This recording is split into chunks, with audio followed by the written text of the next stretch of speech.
मैं अपने दोस्त के साथ एक मोहल्ले की सुनसान गलियों में चक्कर काट रहा था। हम मोटरसाइकिल पर थे।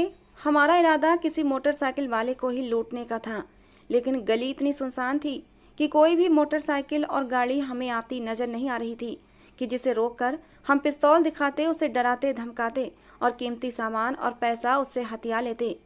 मुझे ये काम करते हुए लगभग 1.5 साल हो चुका था, लेकिन मेरा दोस्त अभी अनाड़ी था। उसे अभी कुछ ही दिन हुए थे, यही कोई हफ्ता 10 दिन। इसलिए रिवॉल्वर हाथ में पकड़ते हुए भी उसके हाथ कांपने लग जाते थे। अगर हम कहीं चोरी करते, किसी औरत का जेवर उतारते और अगर वो औरत रोने लगती तो मेरा दोस्त कहता, यार जाने दे, ये औरत तो मुझे शक्ल से ही मजलूम लगती है।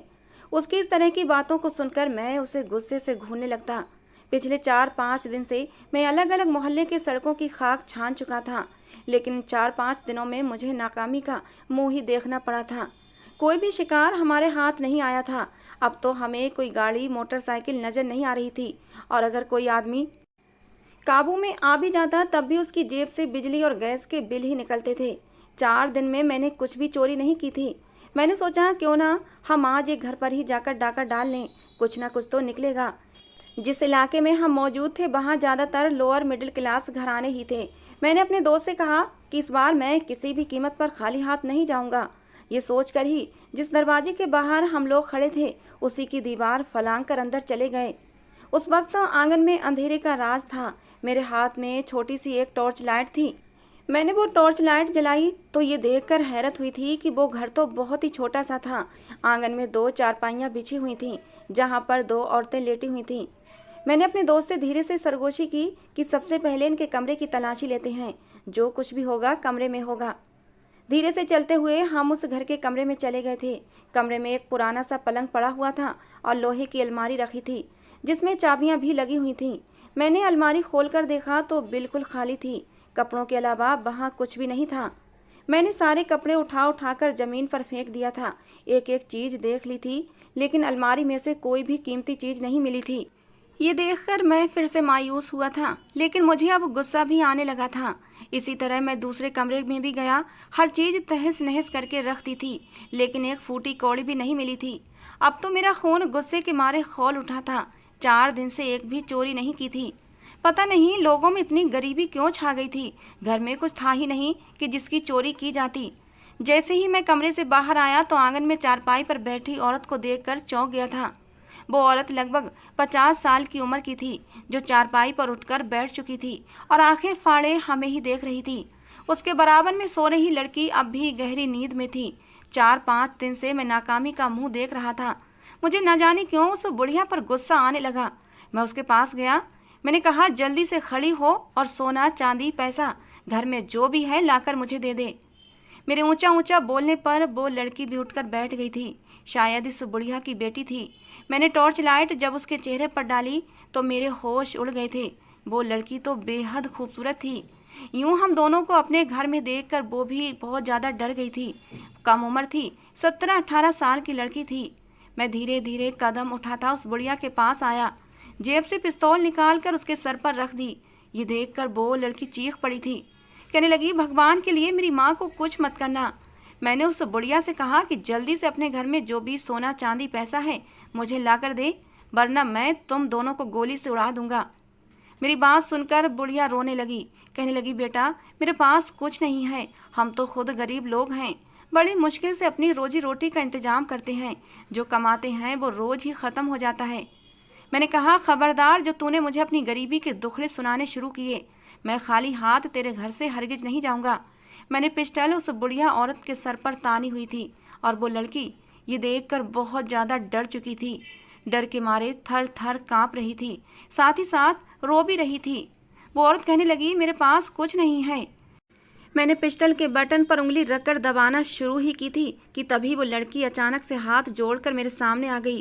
कहने लगी, भगवान के लिए मेरी माँ को कुछ मत करना, मैं देती हूँ तुम्हें सोना भी और पैसे भी। ये सुनकर मैंने हैरत से उस लड़की को देखा था। वो लड़की तो बहुत ही डरपोक थी, बहुत घबराई हुई थी और इस हालत में उसका हुस्न देखने लायक था। मैं न चाहते हुए भी उसे ही देखे जा रहा था। पूरे घर की तलाशी तो मैं पहले ही अच्छी तरह ले चुका था। घर में कुछ भी न था, फिर वो कहाँ से मुझे सोना चांदी देती। मैं तो बस उस औरत को परेशान और डराने की कोशिश कर रहा था ताकि अपना डर और खौफ फैलाकर वहां से चला जाऊं। मैंने पिस्तौल औरत के सर से हटाई और उस लड़की के पास जाकर खड़ा हो गया। मैंने कहा, चलो मेरे साथ। तुमने जेवर और पैसा आखिर कहाँ छुपा रखा है? मुझे लगा वो लड़की मुझे कमरे में लेकर जाएगी, लेकिन वो मुझे कमरे में लेकर नहीं गई थी, बल्कि मुझे आंगन में लगे एक पेड़ के नीचे लेकर आ गई और एक जगह बैठकर मिट्टी खोदने लगी। ये देखकर मेरी अक्ल हैरान हुई थी। उसने कहा, पैसे छिपा रखे थे मैंने यहीं इसी जगह पर। उसने जल्दी जल्दी एक गहरा सा गड्ढा खोदा और फिर 10,000 रुपये उस गड्ढे से निकाल कर मुझे देने लगी। साथ में सोने की एक चैन और एक अंगूठी भी थी, वो भी उसने मेरे हाथ पर रख दी। मैं उसे ही देख रहा था। उसके हाथ बेहद दूधिया थे, खुद भी दूधिया रंगत की मालिक थी। उसके चेहरे के नक्श भी बहुत हसीन थे। इस वक्त वो मिट्टी खोदने में इस कदर बिजी थी कि उसे अपने दुपट्टे का भी होश नहीं था, जो उतरकर उसकी गोद में गिर चुका था। मेरी नजरें थीं कि उससे हटने को तैयार न थीं। न जाने क्यों मेरा दिल उस लड़की पर बेईमान सा हो चुका था। हालांकि मैं खुद शादीशुदा था, मेरी पत्नी थी, मेरी एक बेटी थी। चोरी करना मेरी मजबूरी थी और वो थी मेरी गरीबी। फिर मैं जब घर पर फाके होने लगे तो मैं हर जायज नाजायज तरीके से कमाना शुरू कर दिया था, क्योंकि दिन भर की मेहनत मजदूरी के बाद भी मैं इतने पैसे घर नहीं ला पाता था जिससे अपनी पत्नी और अपनी बच्ची का पेट भर सकता। और एक दिन की चोरी हमें इतना दे जाती थी कि हम हफ्ता भर बैठकर आराम से खा पी सकते थे। मेरी पत्नी ने आज तक मुझसे नहीं पूछा था कि मैं ये जो कुछ कर रहा हूँ जायज़ कमाई है या फिर नाजायज़। वो तो मेरी जेब से पैसे निकालती, नई नई चीज़ें घर के लिए ले लेती थी। मेरे घर में बहुत जल्दी एसी, फ्रिज, यहाँ तक कि नया फर्नीचर सब कुछ आ चुका था। मैंने चोरियाँ लगभग 1-1.5 साल पहले शुरू की थीं, लेकिन कभी किसी औरत की तरफ गंदी नज़र से नहीं देखा था। लेकिन ये सच है कि उस लड़की के हुस्न पर मैं मर मिटा था। उस लड़की ने सब कुछ निकाल कर मेरे हाथ में रख दिया था। कहने लगी, बस अब और कुछ नहीं है हमारे पास। भगवान के लिए मेरी माँ को कुछ मत कहना। हम दोनों ही एक दूसरे का सहारा हैं और मेरी माँ के सिवा मेरा कोई नहीं है। वो लड़की मेरे हाथ जोड़कर विनती कर रही थी, लेकिन मेरी नज़रें तो अब भी उसके हुस्न पर टिकी हुई थीं, जो मुझे बुरी तरह घायल कर चुका था। मैंने जेवर और पैसे अपने दोस्त को पकड़ाए और कहा, इन सबको रुमाल में बांध लो। वो औरत रोते हुए कहने लगी कि ये मैंने अपनी बच्ची के दहेज के लिए इकट्ठे किए हैं। पाई पाई करके मैंने ये सामान जोड़ा है। भगवान के लिए ये सब कुछ लेकर मत जाओ, किसी गरीब की हाय मत लो। मैंने पाई पाई जोड़कर ये सब कुछ बनाया है। लेकिन मुझ पर उनके आंसुओं का कोई असर नहीं हुआ था। मैं इतने पाप कर चुका था कि मेरे दिल पर काली स्याही फैल चुकी थी। अब किसी के आंसू विनती करना मुझ पर असर नहीं करता था। जाने से पहले मैंने उस लड़की से कहा, मेरे साथ कमरे में चलो। ये सुनना था कि उस लड़की के साथ उसकी माँ का भी रंग उड़ गया था। उसकी माँ जल्दी से मेरे पैरों में गिर गई, कहने लगी, भगवान के लिए ये जुल्म मत करना। जो कुछ हमारे घर में जमा पूंजी थी वो सब कुछ तुम लेकर जा रहे हो। ठीक है, ले जाओ, हम मना नहीं करते, बल्कि मेरी बच्ची ने खुद अपने हाथों से निकाल कर वो जमा पूंजी तुम्हें दे दी है, लेकिन मेरी बच्ची को बर्बाद मत करना। ये सब सुनकर मेरा दोस्त मुझसे कहने लगा, ये क्या कर रहे हो तुम? देखो, चोरी तक तो बात ठीक है, लेकिन ये सब करना पाप है। उसकी बात अभी पूरी भी नहीं हुई थी कि मैंने पिस्टल उसके सर पर तान दी थी। मैंने कहा, ज़्यादा बकवास की तो तुम्हें भून कर रख दूंगा। शैतान पूरी तरह मेरे दिमाग पर हावी हो चुका था। मुझे किसी भी बात का कोई एहसास नहीं था। मैंने बड़ी बेदर्दी से उस लड़की का बाजू पकड़ा और उसे खींचते हुए कमरे में ले जाने लगा। वो लड़की रोने लगी, अपनी माँ से कहने लगी, माँ मुझे बचा लो। फिर मुझसे कहने लगी, भगवान के लिए मुझे बर्बाद मत करो। मेरी मंगनी हो चुकी है, मेरा रिश्ता टूट जाएगा, कोई भी लड़का मुझसे शादी नहीं करेगा। भगवान के लिए मेरी इज्जत पर दाग मत लगाओ। वो रो रही थी, हाथ जोड़कर विनती कर रही थी, यहाँ तक कि मेरे पैरों में गिर पड़ी थी। लेकिन मेरी आंखों में तो इस वक्त शायद पट्टी बंध चुकी थी। मैंने उसकी इज्जत को बुरी तरह तार तार करके रख दिया था। बड़ी ही बेरहमी से मैं उसके साथ पेश आया था। वो खुद को मुझसे छुड़ाने लगती तो मैं उसे मारने लगता। उसकी इज्जत को रौंद के मैं कमरे से बाहर आया था। उसकी सिसकियों की आवाज़ें अब भी मेरे कानों में गूंज रही थीं। मैं बाहर आया तो उसकी माँ बेजान शरीर के साथ चारपाई पर बैठी हुई थी। उसकी रंगत बिल्कुल सफ़ेद पड़ चुकी थी। नज़र झुकाए वो यूं बैठी थी जैसे अपना सब कुछ हार बैठी हो। लेकिन मैं कमीनगी से हंसता हुआ वहाँ से बाहर चला गया था। अपने किए पर मुझे कोई भी अफसोस नहीं था। जैसे ही मैं बाहर निकला, मेरा दोस्त मुझसे कहने लगा, ये तुमने अच्छा नहीं किया। वो नया नया इस काम में शामिल हुआ था, इसलिए उसका ज़मीर पूरी तरह मरा नहीं था। मैंने तो गरीबी के हाथों मजबूर होकर बहुत जल्दी ही अपने जमीर का गला घोंटकर उसे मार दिया था। पहले मैंने चोरी चकारी शुरू की और फिर शराब भी पीने लगा था, और आज तो मैंने ये पाप भी कर लिया था। मुझे ना पहली चोरी करते हुए शर्म आई थी, और ना ही पहली बार शराब का गिलास पीते हुए, और ना ही आज ये पाप करते हुए मुझे शर्म आई थी, और ना ही कोई अफसोस था। मेरा दोस्त मुझे नफरत और गिरी हुई नज़र से देख रहा था, और फिर तेज तेज कदम उठाकर मुझसे आगे चलने लगा। कहने लगा, चोरी तक तो ठीक था, तुम गरीबी के हाथों मजबूर थे और मैं भी गरीबी का सताया हुआ था, तभी तो तुम्हारे साथ चोरी में शामिल हो गया था। मगर हमारे उसूलों में ये कहीं भी नहीं लिखा कि हम किसी औरत की इज्जत तार तार करें। उस लड़की की इज्जत खराब करते हुए तुम्हें जरा भी शर्म नहीं आई? तुम्हारी जमीन ने तुम्हें ललकारा नहीं, क्योंकि तुम भी तो बेटी और पत्नी वाले हो। उसने मेरी गैरत जगाने के लिए अभी बस इतना ही कहा था कि मैंने एक जन्नाटेदार थप्पड़ उसके मुंह पर मार दिया था। अगले ही पल मैंने उसका गिरेबान पकड़ा और वहीं सड़क पर गिराकर पिस्टल उसके सर पर तान दी थी। मैंने कहा, तेरी हिम्मत कैसे हुई मेरी बेटी का नाम लेने की? इतना कहकर मैंने उसे पिस्टल के बट से मारना शुरू कर दिया। उसके माथे से खून का फव्वारा निकला था। वो मुझे धक्का देकर दूर कर रहा था। कहने लगा, मैं गरीबी के हाथों मजबूर होकर चोरी करने पर मजबूर जरूर हुआ हूँ, मगर मैं बेगैरत और बेजमीर नहीं हूँ कि किसी मासूम लड़की की इज्जत को तार तार होता देखूं और कुछ भी ना बोलूं। वो मुझे धक्का देकर वहां से जा चुका था, और मैं उसे कह रहा था कि तुझे मैं इस गिरोह से निकलवा कर रहूंगा, मैं तुझे अब इस गैंग में शामिल रखना ही नहीं चाहता। मैं उसे बुरा भला कहता हुआ आगे बढ़ने लगा। मुझे कुछ साल पहले का एक हादसा याद आने लगा जो मैंने ऐसे ही अपनी आंखों के सामने देखा था। वो पहली बार था जब मैं गरीबी के हाथों सताया हुआ था और इस गैंग में नया नया शामिल हुआ था। अपने माँ बाप का इकलौता बेटा था। माँ बाप ने मुझे पढ़ाया लिखाया। उन्होंने अपनी सारी जमा पूंजी मेरी पढ़ाई लिखाई पर खर्च कर दी थी, ताकि मैं पढ़ लिख कर एक अच्छा अफसर बन सकूं और उन्हें खूब कमा कर दे सकूं, उनका नाम रोशन कर सकूं। जब मैंने पढ़ाई पूरी कर ली तो डिग्री लिए हर कंपनी में जाकर इंटरव्यू देने लगा, मगर जहां भी जाता मुझसे ज़्यादा पढ़े लिखे और पहुंच वाले लोग वहां मौजूद होते थे। हर जगह सिफारिश काम आ जाती थी। मुझे हर जगह ये देखकर मायूसी होती है कि कहीं मैं यहाँ भी रिजेक्ट ना हो जाऊँ। मुझे पहले ही वहाँ पहुँचे हुए लोग मौजूद होते थे। कुछ लोग मेरे जैसे भी होते थे जो मायूसी भरी बातें करते थे। कहने लगते, ये तो सारा सिफारिश का काम होता है। हमसे कम ग्रेड लेने वाले लड़के की अभी अभी हमारे सामने ही सिफारिश आई है। ये लड़का उस नौकरी के लिए सेलेक्ट कर लिया जाएगा। अब हमारा यहाँ रुकने का कोई फ़ायदा ही नहीं।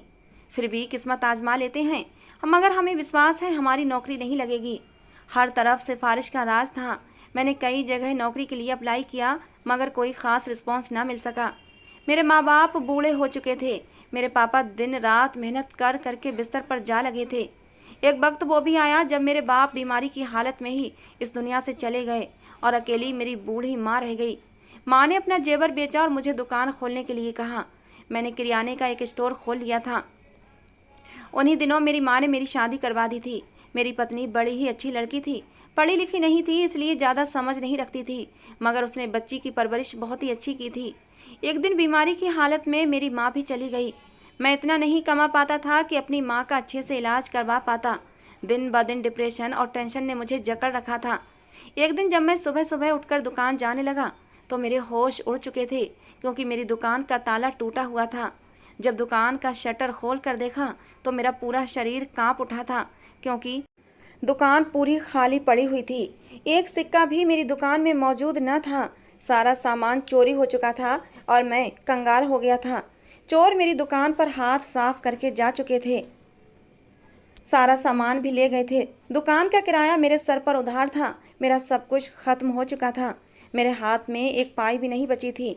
मैं घर पर पड़ा रहता, कोई काम धंधा था नहीं। जैसे तैसे करके मैंने खुद को संभाला था और दुकान का किराया चुकाया। सोचने लगा, आखिर अब क्या करूं? घर में फाके पड़ने लगे थे। ऊपर से बिजली का बिल और गैस की कीमतें दिन ब दिन बढ़ती जा रही थीं। कुछ समझ नहीं आ रहा था कि करूं तो क्या करूं। तभी मेरी मुलाकात एक आदमी से हुई थी। मुझे सड़क किनारे मायूस बैठा देखकर वो मेरे पास चला आया था और जब वजह पूछने लगा, मैंने उसे बताया कि मुझे नौकरी दिलवाने की कृपा करें, मैं बहुत मुसीबत से गुजर रहा हूँ। मेरी हालत को देखते हुए उसने मुझे नौकरी दिलवाने का वादा किया था और फिर अपने साथ ले गया। लेकिन मुझे पहले ये नहीं पता था ये लोग मुझसे क्या काम करवाएंगे। वहाँ जाकर मुझे पता चला कि ये लोग मुझसे चोरी चकारी करवाना चाहते थे। मेरा ज़मीर फौरन जाग उठा था। मैंने मना कर दिया। मैंने जब बीवी बच्चों को भूखा देखा तो फिर मजबूरन उनके पास दोबारा चला गया। मैंने कहा कि मैं भी छोटी मोटी चोरी कर लिया करूँगा, मगर इससे बड़ा पाप कभी नहीं करूँगा। वो लोग मान गए थे। मेरी पहली चोरी थी जब मैं उनके साथ एक घर में गया था। उन्होंने वहाँ एक लड़की के साथ ऐसे ही जुल्म किया था जैसे आज मैंने किया था। मैंने ये जब मंजर देखा था तो उन्हें गाली गलौज देने लगा था और घर से निकल आया। मगर वो लोग कहने लगे, अभी तुम इस मामले में नए नए हो इसलिए ऐसा कर रहे हो, जब तुम्हें आदत हो जाएगी तुम्हें ये सब कुछ नॉर्मल लगने लगेगा। और फिर वाकई मुझे इन सब चीज़ों की आदत हो चुकी थी और आज पहली बार मैंने ये सब कर भी लिया था। मैं बहुत खुश था। एक तो उस खूबसूरत लड़की के साथ रात रंगीन की थी, ऊपर से मेरे हाथ में 10,000 रुपये, सोने की एक चैन और सोने की अंगूठी भी थी, जिसे देख देख कर मैं खुश हो रहा था। मैं वो सामान लेकर अपने घर की तरफ बढ़ रहा था कि सुबह जाकर चोरी के सामान में से 10% सरदार को दे दूंगा, क्योंकि हम अपनी चोरी का सामान का 10% सरदार को दे दिया करते थे। लेकिन सरदार का फ़ोन आ गया। सरदार ने हम सबको अभी रात को ही अपने पास बुलाया था। कहने लगा, आज महीने का पहला हफ्ता है और हमेशा की तरह तुम लोगों ने जो भी कमाया है उसका 10% सरदार के पास रखोगे। मैंने भी जो कमाया था वो लिया और सरदार के पास चला गया। यह हमारा एक खुफिया अड्डा था जहाँ पर इस वक्त हम 20 लोग मौजूद थे, जो अलग अलग गिरोह की शक्ल में लोगों के घरों में चोरियाँ किया करते थे। मैंने आज जो कुछ कमाया था उसमें से कुछ हिस्सा सरदार को दे दिया था। सरदार देखकर खुश हुआ था। जब मैंने घड़ी में समय देखा तो काफ़ी देर हो चुकी थी। रात के 3:30 बज रहे थे। मैंने जल्दी से मीटिंग को ख़त्म किया और फिर घर की तरफ जाने लगा। न जाने क्यों मुझे आज कुछ अजीब सा महसूस हो रहा था, जैसे कुछ गलत होने वाला है या फिर हो चुका है। इस बात में कोई शक नहीं था, आज मैंने जो कुछ किया था वो आज से पहले कभी नहीं किया था। चोरी, चकारी, मार, लूट, शराब और सिगरेट तो जैसे मेरे लिए आम बात थी, मगर जो कुछ मैंने आज उस मासूम और कम उम्र लड़की के साथ किया था इससे पहले नहीं किया था। मैंने अपने दिल को समझाया, शायद ये घबराहट इसी वजह से है। मैंने अपना सारा ध्यान अपनी पत्नी और अपनी इकलौती बेटी रिया की तरफ लगा लिया। मैंने कुछ पैसों से अपनी बेटी रिया के लिए सामान खरीदा और कुछ पैसों से सामान अपनी पत्नी के लिए भी खरीद लिया था। ये मुंबई शहर था और यहाँ पर दुकानें रात गए तक खुली रहती थीं। मैं खुशी खुशी वो सामान लेकर घर की तरफ बढ़ने लगा। मैंने जैसे ही घर के बाहर कदम रखा तो मेरे पूरे शरीर में एक कपकपाहट सी दौड़ गई थी। दिल की धड़कनें इस कदर तेज हो गई थीं, ऐसा लगता था अगर दरवाज़ा खोल दिया तो न जाने क्या कयामत टूट पड़ेगी। मैंने जैसे ही दरवाजे की कुंडी को खटखटाने की कोशिश की तो मेरी जान निकल गई थी, क्योंकि दरवाजे की कुंडी तो कटी हुई थी। ये स्टील का दरवाज़ा था और मैं हैरत से उस मजबूत दरवाजे की कुंडी को देख रहा था, जिसको बड़े ही माहिर तरीके से किसी हथियार से काटा गया था। क्यों, कैसे और किसने, समझने में मुझे कुछ ही पल लगे थे। मैंने कांपते हुए पैरों के साथ घर के अंदर दाखिल हुआ था। मेरी नज़रें ज़मीन पर गड़ी हुई थीं। सर उठाकर घर का जायजा लेने की तो हिम्मत ही नहीं थी। ऐसा लगता था अगर आज मैंने नज़र उठाकर देख लिया तो मेरी पूरी दुनिया तबाह हो जाएगी, मेरा सब कुछ बर्बाद हो जाएगा। पैरों में मेरे जैसे मनो पत्थर बांधे जा चुके थे। मैंने अपने हवास ठीक किए और गहरी सांस लेकर ऊपर उठाकर अपने सर को देखा था। पूरे घर में खामोशी छाई हुई थी। मैंने आसपास देखा, कोई भी नज़र ना आया। मुश्किल से कदम उठाता हुआ अंदर लॉन्ज में दाखिल हुआ था। अभी लॉन्ज में कदम रखा ही था कि सामने का मंजर देखकर मेरा दिल ऐसा लगा किसी ने सीने से निकाल दिया हो। लॉन्ज की हर चीज़ बिखरी हुई पड़ी थी, आसपास गिरी पड़ी थी, सामान टूटा फूटा पड़ा था। मैं उस गिरे हुए सामान को देखता हुआ आगे बढ़ने लगा। जब और आगे आया तो मुझे दीवार के सहारे बैठी हुई अपनी पत्नी दिखाई दी थी, जिसका दुपट्टा गिरा हुआ था, बाल बिखरे हुए थे, चेहरा लाल था। उस पर एक अजीब सा सख्ता सा सवार था। वो एक ही जगह नजरें जमाए बैठी थी। मैं चलता हुआ उसके करीब आया, उसे कंधों से थाम कर कहने लगा, क्या हुआ है ये सब कुछ? ये तुम्हारी हालत कैसे हुई? घर में क्या कोई आया था? मेरी पत्नी सख्ते की हालत में ही बैठी रही। मैं नज़र दौड़ा दौड़ा कर अपनी इकलौती बेटी रिया को ढूंढने लगा, मगर वो मुझे कहीं नज़र ना आई। मैं लंबे लंबे सांस लेकर खुद को संभालने की कोशिश कर रहा था और अपनी पत्नी को झिझोड़ कर पूछने लगा, बताती क्यों नहीं, क्या हुआ है और रिया कहाँ है? मैंने उसे जोर से झिझोड़ दिया था तो वो होश में वापस आई थी। जब उसने मुझे अपने पास देखा तो उसके होश बहाल हुए थे। रोते हुए चीखते हुए कहने लगी, सब कुछ खत्म हो गया। वो मुझे बताने लगी कि कुछ घंटे पहले जब रिया और मैं सो रहे थे तो घर में चोर आए थे। वो सब कुछ चुरा कर ले गए। हमारे पास उन्होंने कुछ भी नहीं छोड़ा। हमारा सब कुछ ले गए। हम किसी भी काबिल नहीं रहे। जब मैंने ये सुना तो मेरे पैरों की ज़मीन निकल चुकी थी। ये वही समय था जब मैं किसी और के घर में डाका डाल रहा था। मेरी पत्नी रो रही थी और अपने बाल नोच रही थी। सदमा मुझे भी था, मगर मुझे मेरी बच्ची की चिंता सता रही थी। वो मुझे कहीं भी नज़र नहीं आ रही थी। मैंने उसे कहा, रिया कहाँ है? मुझे रिया कहीं भी नज़र नहीं आ रही, कहाँ है वो? पत्नी ने जब ये सुना तो उसे एक बार फिर से सख्ता हो चुका था। उसने मुझे कोई जवाब नहीं दिया और मुंह में दुपट्टा रख कर जोर जोर से रोने लगी। मेरा दिल तो जैसे किसी ने सीने से निकाल लिया था। मैंने चीख कर पूछा, बताती क्यों नहीं, रिया कहाँ है? तो उसने कमरे की तरफ इशारा कर दिया। मैं फौरन उठा और कमरे की तरफ भागा था। हिम्मत करके दरवाज़ा खोला। वहाँ पर कोई भी मौजूद न था। कमरे की हर चीज़ बिखरी हुई पड़ी थी। कीमती सामान चोरी हो चुका था, जो आज तक मैंने चोरी के पैसों से लाकर घर में सजाया हुआ था। कमरे में कोई नहीं था। हाँ, वॉशरूम का दरवाज़ा आधा खुला हुआ था। मैं धीरे से चलते हुए वॉशरूम के करीब आया तो मेरे पैरों के नीचे से ज़मीन निकल गई थी, क्योंकि पूरे वॉशरूम में खून फैला हुआ था। सामने का मंजर मेरी जान निकाल गया था। मेरी बेटी वॉशरूम में गिरी पड़ी थी। उसकी कलाई पर जख्म का निशान था। खून बह रहा था और खून बहने से पूरा फर्श लाल हो चुका था। रिया मर चुकी थी, मगर मुझे तो कुछ भी दिखाई नहीं दे रहा था। मेरे मुंह से आवाज़ भी नहीं निकल रही थी। ये क्या हो गया था? मैंने कांपते हुए रिया की तरफ बढ़ा था। मैंने उसे हिलाने की कोशिश की, उसे आवाज़ लगाई, रिया उठो, देखो पापा आ गए हैं। लेकिन रिया ने कोई भी आवाज़ नहीं दी थी। पिछले महीने तो मेरी बेटी 16 साल की हुई थी। कितनी खुश थी वो अपने बर्थडे को लेकर, और बड़े ही धूमधाम से मैंने उसका बर्थडे मनाया भी था। लेकिन आज वो कैसी चुपचाप पड़ी थी। मैंने उसे हिलाया जुलाया, लेकिन उसने कोई भी आवाज़ नहीं दी। आवाज़ देती भी कैसे? वो तो इस दुनिया से जा चुकी थी। मैंने फ़ौरन रिया को उठाया और अस्पताल ले जाने लगा, मगर मेरी पत्नी ने मेरा हाथ रोक दिया। कहने लगी, कोई फ़ायदा नहीं, इसने उसी पल अपनी जान दे दी थी जब चोरों ने इसकी इज्जत पर हाथ डाला था। वो लोग कमरे से बाहर निकले तो मैं कमरे में गई थी, मगर रिया ने वॉशरूम में लगे शीशे को तोड़कर उसके कांच से अपनी कलाई काट ली थी। मैं सर पीटने लगा था, खुद को नोचने लगा था, अपना सर दीवार पर मारने लगा, दहाड़े मार मार कर रोने लगा था। दीवार पर सर मारने की वजह से मेरा सर फट चुका था। आखिर ये सब कैसे हुआ था? आज मैं किसी और की इज्जत पर हाथ डाल रहा था और वही सब कुछ पलटकर मेरी बेटी के पास आया था। मेरी बेटी जान की बाजी हार चुकी थी। मैं रो रो कर सारी हकीकत अपनी पत्नी को बता रहा था। मेरी पत्नी ने जब ये सुना तो मेरे मुंह पर एक जोरदार तमाचा मार दिया। कहने लगी, तुझे शर्म ना आई? ये तेरे ही बुरे काम थे जिसका खमियाजा तेरी बेटी को भुगतना पड़ा। तो जैसे बाप को तो मर ही जाना चाहिए।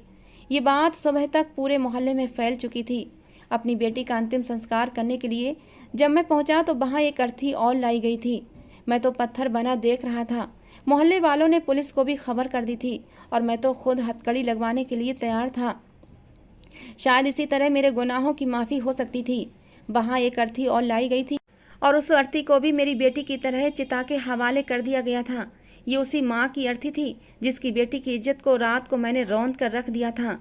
वही बूढ़ी औरत जो मेरे आगे हाथ जोड़कर अपनी बेटी की इज्जत की भीख मांग रही थी, मुझसे विनती कर रही थी, मुझे दुहाइयाँ दे रही थी, लेकिन मैंने उसकी एक न सुनी थी और उसकी बच्ची की इज्जत तार तार कर दी थी। वो माँ सदमे से मर चुकी थी। मेरे पास सिवाय पछतावे और माफ़ी के कुछ भी नहीं बचा था। मुझे नहीं पता उस लड़की का क्या हुआ था। उस रात जब मैं उसके साथ ज़बरदस्ती कर रहा था, उसने मुझे रोते हुए विनती की थी कि हम माँ बेटी एक दूसरे का सहारा हैं। मेरी माँ के बिना इस दुनिया में मेरा कोई नहीं, और उसकी माँ उसे छोड़कर चली गई थी सिर्फ और सिर्फ मेरी वजह से। पता नहीं उस लड़की का क्या हुआ था। अंतिम संस्कार में जितने भी लोग थे मैंने आंखें फाड़ फाड़ कर देखा था। मुझे कहीं भी वो लड़की नज़र नहीं आई थी। बस कुछ ही लोग थे जो शायद उसके मोहल्ले के थे। वो लोग उस औरत का अंतिम संस्कार करके चले गए थे। मैं थके हुए कदमों से घर आ गया था। मुझे किसी भी पल अब चैन नहीं आता था। मेरी पत्नी मुझसे नफरत करती है। हर वक्त मेरी मासूम भोली भाली रिया का चेहरा मेरी आंखों में घूमता रहता है। मैं रातों को चीख चीख कर उठ जाता हूँ। ऐसा लगता है कि जैसे रिया मुझसे चीख चीख कर अपने ऊपर हुए जुल्म का हिसाब मांग रही है।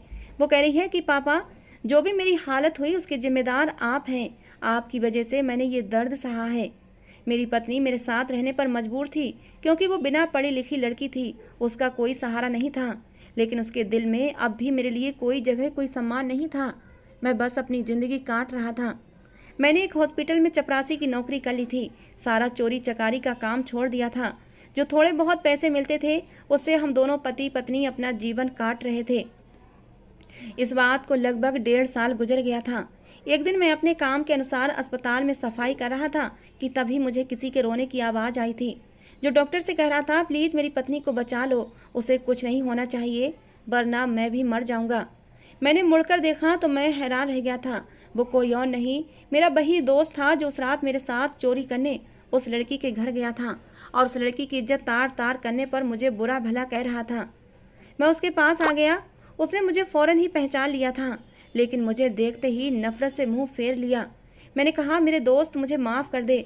उस रात मैं तेरी बात मान लेता तो आज मेरे ऊपर ये कहर न टूटा होता। वो कहने लगा, लेकिन मुझे तुझसे कोई बात नहीं करनी। मुझे कोई फ़र्क नहीं पड़ता कि तेरे ऊपर क्या बीती है। हाँ, ये पता है उस रात के बाद मैं बिल्कुल बदल गया था।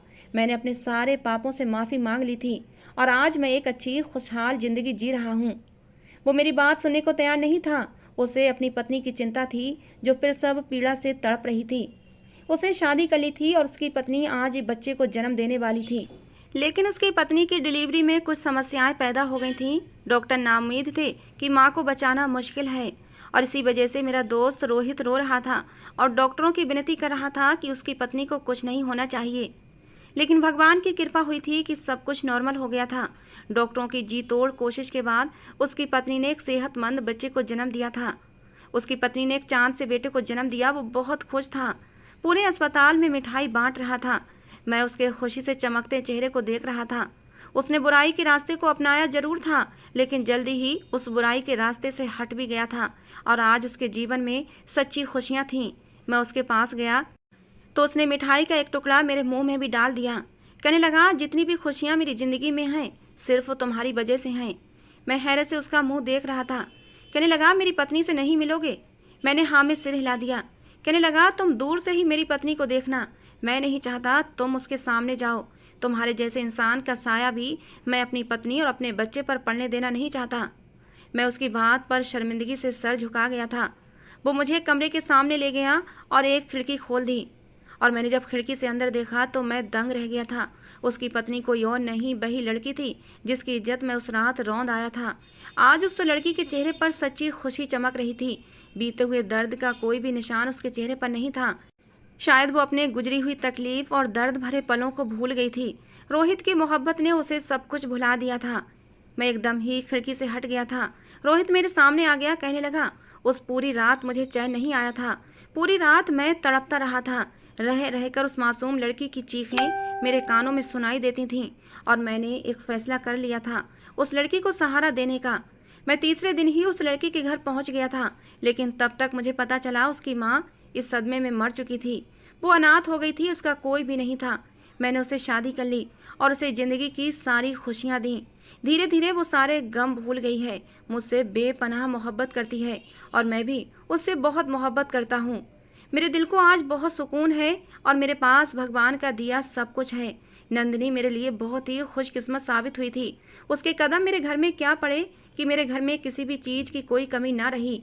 आज मैं उसके साथ एक खुशहाल ज़िंदगी जी रहा हूँ और तुमने जो पाप किए थे उनकी सज़ा तुम भुगत रहे हो। मुझे पहले ही पता चल गया था कि तुम्हारी बेटी के साथ क्या हुआ था, लेकिन मैं तुम्हारा चेहरा भी देखना नहीं चाहता था, इसलिए मैंने तुमसे मिलने की कभी कोशिश ना की। और आगे भी हाथ जोड़कर विनती है कि मेरी ज़िंदगी में कभी दखलंदाजी मत करना, क्योंकि तुम जैसे इंसान से दूर रहना ही अच्छा है। ये कहकर रोहित चला गया था अपनी पत्नी और अपने बच्चे के पास। मैंने खिड़की से झांक कर देखा, वो अपने बच्चे को गोद में लेकर उसके माथे को चूम रहा था। उसके बाद उसने अपनी पत्नी के माथे को भी चूम लिया था। कितना खुशहाल परिवार था। मेरी आंखों में आंसू आ गए थे। काश मैं वो सब कुछ न करता तो मेरा भी ये खुशहाल परिवार होता। मैं थके थके कदमों से अपने घर वापस लौट आया था, जहाँ मेरे लिए कुछ भी नहीं था सिवाय मेरी पत्नी की नफरतों के। दोस्तों, आज की हमारी ये कहानी कैसी थी ज़रूर बताना। पसंद आई हो तो प्लीज़ लाइक करना। रोज़ एक नई कहानी सुनने के लिए हमारे चैनल को भी सब्सक्राइब करना।